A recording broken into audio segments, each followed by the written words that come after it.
Clément Viktorovitch nous rejoint maintenant pour Entre les lignes. Bonjour. Bonjour Jules. Docteur en sciences politiques, tous les dimanches sur France Info pour nous aider à bien comprendre, à mettre en perspective les arguments, les enjeux d'un débat politique du moment.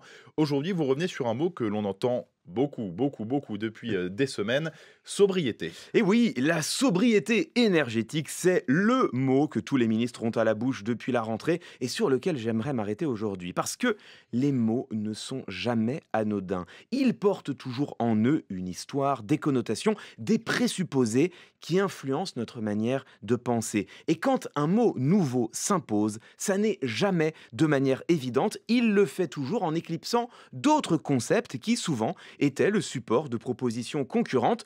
Gagner la bataille des mots, c'est déjà prendre l'ascendant dans la guerre des idées. Donc en l'occurrence, le terme qui s'est imposé, c'est sobriété. Est-ce qu'il y aurait pu en avoir d'autres? Eh ben oui, beaucoup d'autres. On aurait pu parler d'effort ou de responsabilité, tout simplement, ou alors de modération, de pondération, de parcimonie, d'économie. Mais non, c'est le mot sobriété qui s'est imposé. Et il ne vient pas de nulle part. La sobriété, c'est un idéal qui émerge dans la sphère altermondialiste au début du XXIe siècle. L'idée, elle est assez simple, c'est qu'on pourrait vivre en prélevant moins de ressources dans l'environnement, et pas seulement d'ailleurs en matière d'énergie. Il s'agit aussi d'utiliser moins de plastique, de consommer moins de vêtements, d'artificialiser moins de sols, de se déplacer moins loin, etc. Au fond, vivre avec moins, mais en étant plus heureux. Et c'est cette forme d'idéal qu'on aurait à l'esprit quand on parle de sobriété? Eh bien, ça dépend de qui parle. La sobriété, c'est par exemple l'un des leviers mis en avant par les scientifiques du GIEC pour répondre à la crise climatique. Et leur définition est directement liée à l'origine de ce terme. Pour eux, la sobriété, c'est un ensemble de pratiques qui permettent d'éviter des demandes en énergie. Éviter des demandes, ça veut dire concrètement se passer de certaines choses, remplacer des lignes d'avion par des lignes de train, abandonner les voitures individuelles en ville, éventuellement faire une croix sur certaines innovations technologiques énergivores, la 5G, le streaming vidéo en Ultra HD, les crypto-monnaies, etc. Tout ça, c'est de la sobriété énergétique selon le GIEC. Est-ce que c'est ce qu'a en tête le gouvernement quand il propose un grand plan de sobriété ?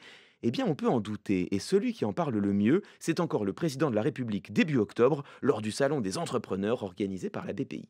Ça ne veut pas dire produire moins, j'ai pas changé d'opinion là-dessus. Tout ce qu'on peut faire pour produire mieux, de la meilleure qualité, produire encore davantage, mais en dépensant moins, ça, faut accélérer en quelque sorte les efforts sur l'énergie. C'est ça la bonne sobriété. La sobriété, ça veut juste dire gagner en efficacité.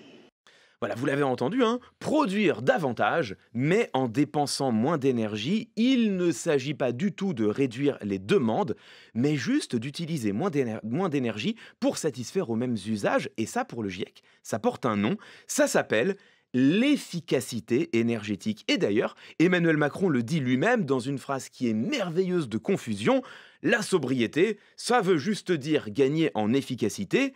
Eh ben non, du coup, gagner en efficacité, c'est faire de l'efficacité. C'est pas du tout faire de la sobriété. Donc le président de la République aurait mal compris le sens du mot sobriété, il se serait trompé de mot. Eh bien, Jules, je ne crois pas. Moi, je pense qu'il sait exactement ce qu'il fait. Parce que dans cette guerre des mots que j'évoquais tout à l'heure, les concepts ne se contentent pas de perdre ou de gagner. Ils peuvent aussi être capturés, réinvestis, redéfinis. Emmanuel Macron est en train, en ce moment, de réaliser un hold-up sur le mot sobriété. Il l'a trouvé chez ses adversaires, l'a vidé de son sens, en a changé le contenu et au bout du compte, lui a fait perdre toute sa force de subversion.